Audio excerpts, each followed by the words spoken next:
Taste the Daily.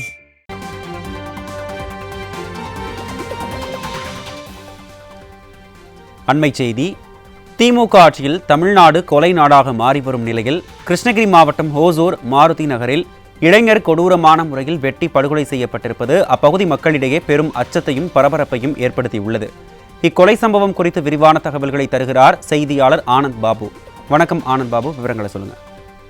வணக்கம் அருண். ஒசூர் அருகே மாருதி நகர் என்னும் பகுதியில் இளைஞர் இருசக்கர வாகனத்தில் வந்தபோது அவரை வழிமறித்து தரமறையாக வெட்டி கொலை செய்த சம்பவம் அப்பகுதியில் பரபரப்பையும் அப்பகுதி மக்கள் மத்தியில் அதிர்ச்சி ஏற்படுத்தியிருக்கிறது.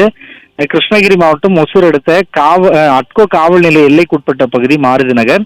இந்த பகுதியில் இன்று காலை நடைபயிற்சி சென்ற பொதுமக்கள் இருசக்கர வாகனத்தின் அருகே ஒருவர் உயிரிழந்து கிடப்பதாக அட்கோ போலீசாருக்கு தகவல் அளித்திருக்கிறார்கள். சம்பவத்திற்கு வந்த போலீசார் உடலை கைப்பற்றிய போதுதான் கைகள் துண்டிக்கப்பட்டு கொடூரமான முறையில் அவர் கொலை செய்யப்பட்டிருப்பது தெரிய வந்தது. ரத்த வெள்ளத்தில் உயிரிழந்து கிடந்த ஹரிஸ் உடலை மீட்ட அட்கோ போலீசார் பிரேத பரிசோதனைக்காக முதலில் ஒசூர் அரசு மருத்துவமனைக்கும் பின்னர் அங்கிருந்து கிருஷ்ணகிரி அரசு மருத்துவக் கல்லூரி மருத்துவமனைக்கு அனுப்பி வைத்திருக்கிறார்கள்.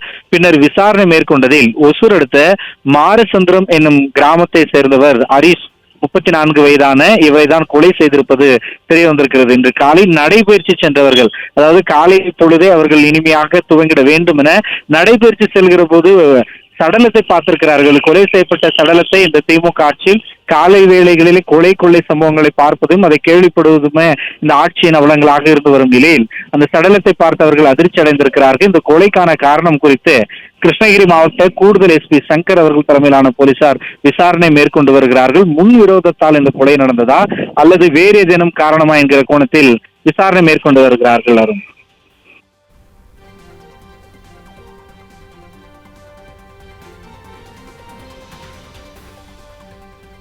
விவரங்களை வழங்கியமைக்கு நன்றி ஆனந்த் பாபு.